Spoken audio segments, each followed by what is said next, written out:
black and white.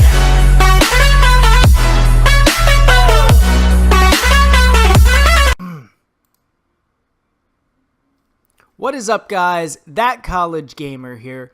Welcome to Let's Chat Gaming number 13. So in this week's episode, we're going to talk about none other than Yooka-Laylee. As you can see, playing right now, just off the bat, awesome game, so much nostalgia. So we're going to jump right into this, and basically the setup for this Let's Chat Gaming is we're just going to talk about Yooka-Laylee, my initial thoughts of it, and, you know, just about the game in general. So, here we are in Battleship Creek, and as you can see, the world looks pretty fantastic overall. There's a total of 5 worlds, and then there's like a main hub area, which we're kind of in right now. This is the first part of the game. So Yooka, the lizard, and Laylee, the bat, start off on this rock, and they're just minding their own business. And then this guy who owns the factory, up over there in the distance, his name is Capital B, is running this I guess big corporate, you could compare it to corporate America, and he decides that he's going to steal all of the books in the town, and he steals Yooka and Laylee's book.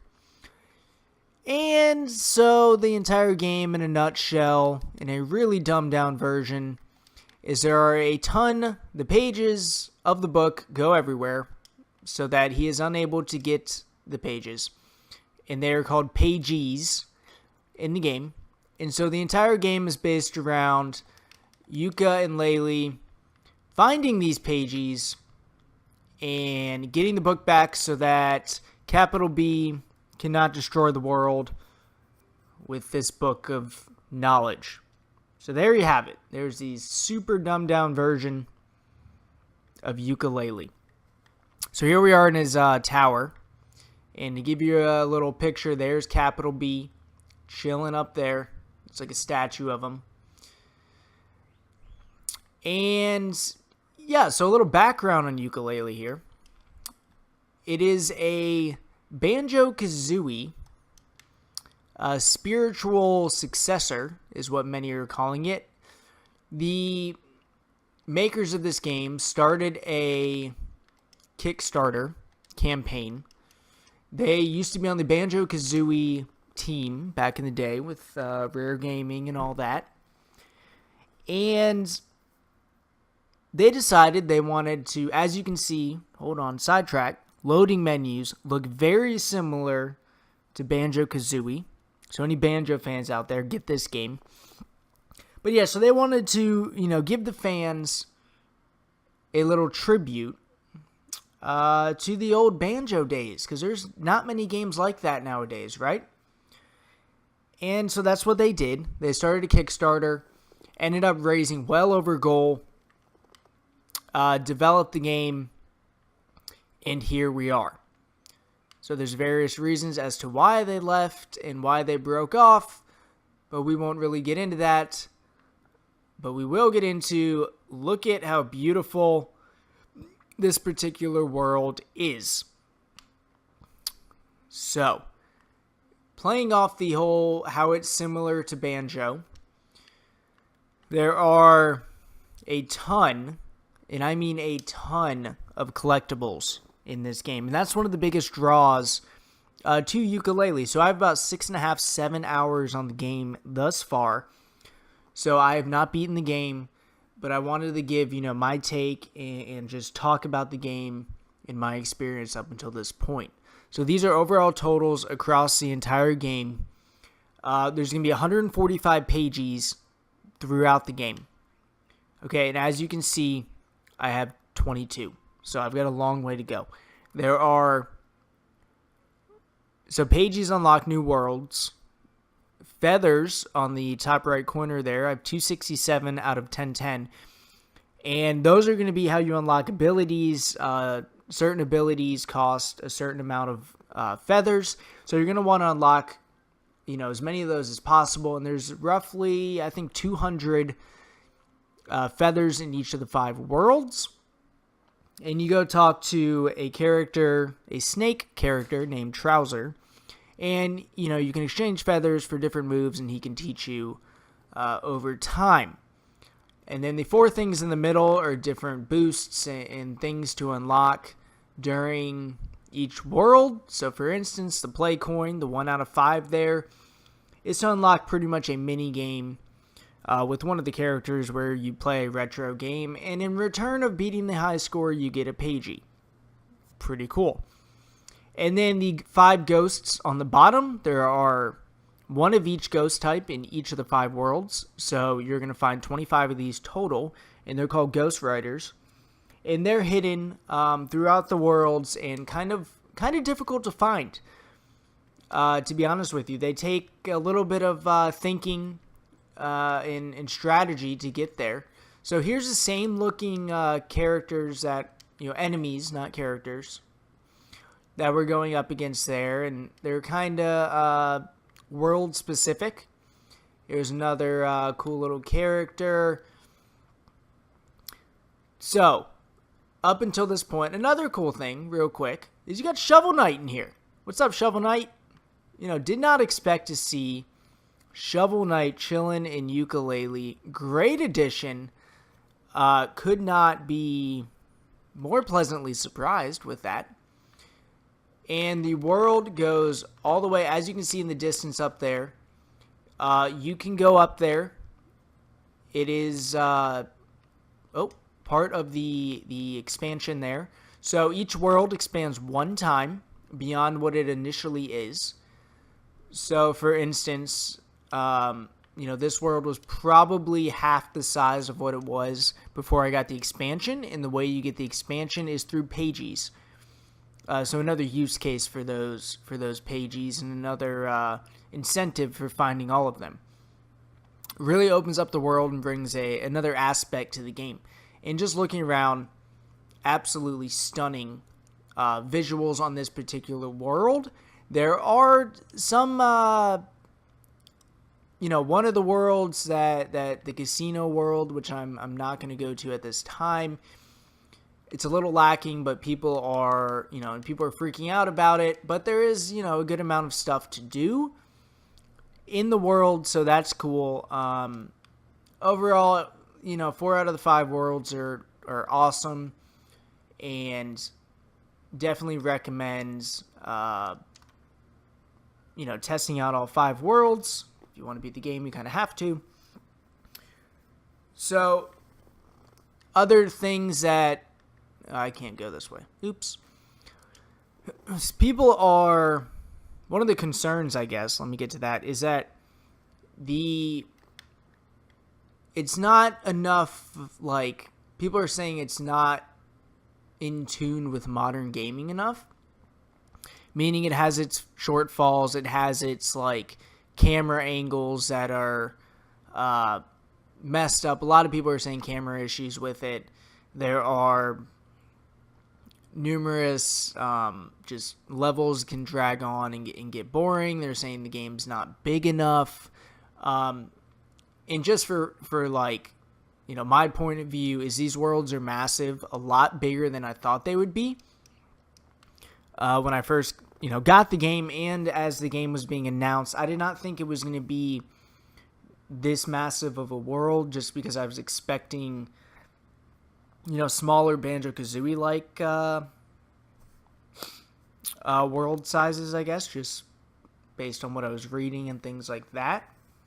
So overall, I think the worlds are big enough. Could they have added 1 or 2 more? Yeah, I mean, there's always room to add more stuff to games. I am a big... we're going to go over here. I would always love to play games for a very long time after. And then, so, pretty much, high level, just gonna wrap this up. So, Yooka-Laylee, is a great game. It's fun. It brings, the people who grew up with the N64s and Banjo-Kazooie as in their childhoods, and grew up in that era with these types of video games. And I'm gonna go show you guys one more world here as I finish this up. So for people who want that kind of gaming, this is like the closest thing, throw Ratchet and Clank to the side, that you're going to get. But obviously, it does have its depth issues and playback value issues. Once I beat this game, honestly, I'm not even, like, I might come back to maybe 100% it for, like, a stream. Like, hey, guys, I'm 100%ing Yooka-Laylee. Like, out. And here's Glitter Glacier, another world. This is one of the snowy ones. Just wanted to show you guys another one. So, playback value to me, it's a great little story. It's a great game. I just don't necessarily see myself playing this much past like the 20-hour mark when I complete it. It's just not there compared to other games that are out. You got Zelda. Look at it is beautiful. I'll give them that. But you got Zelda. You got Mario Kart coming out. You've got Overwatch, which I've already been playing a ton of, as many of you may know. So playback value isn't there. Great little story, great throwback to the N64 days.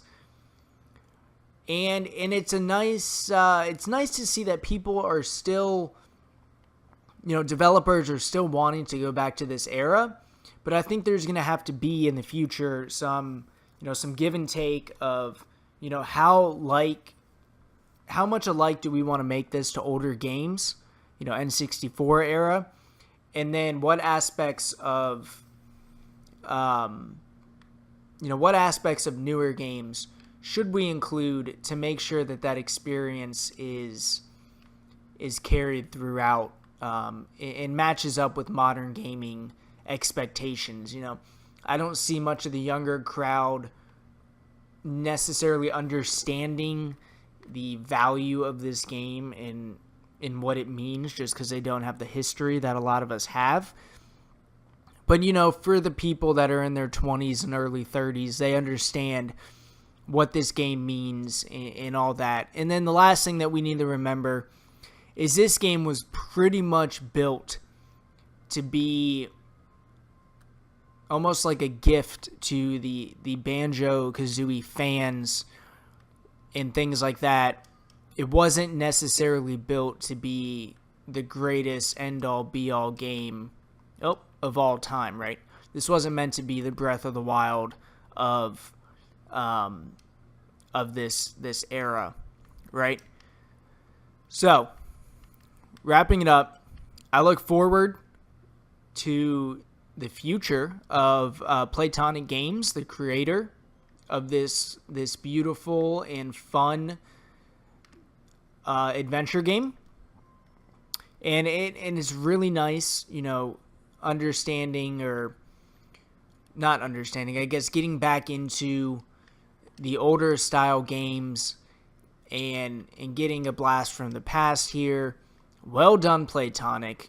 Really appreciate it. You made a ton of fans very happy, and we look forward to hopefully Yooka-Laylee 2, and hopefully it is a little more developed, bigger, brings some modern aspects, but still keeps that banjo heritage throughout the game.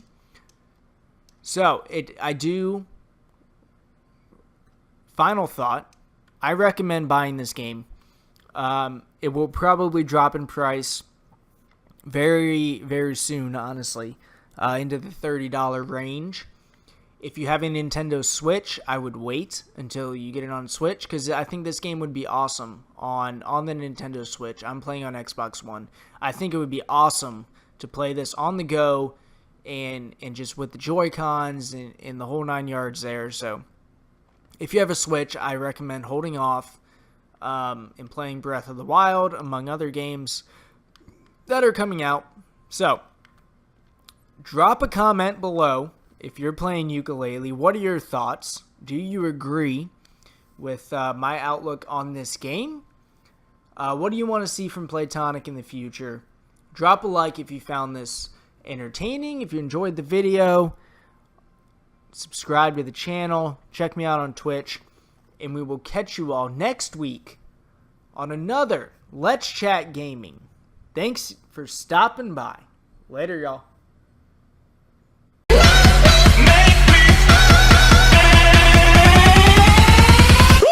It's black and white.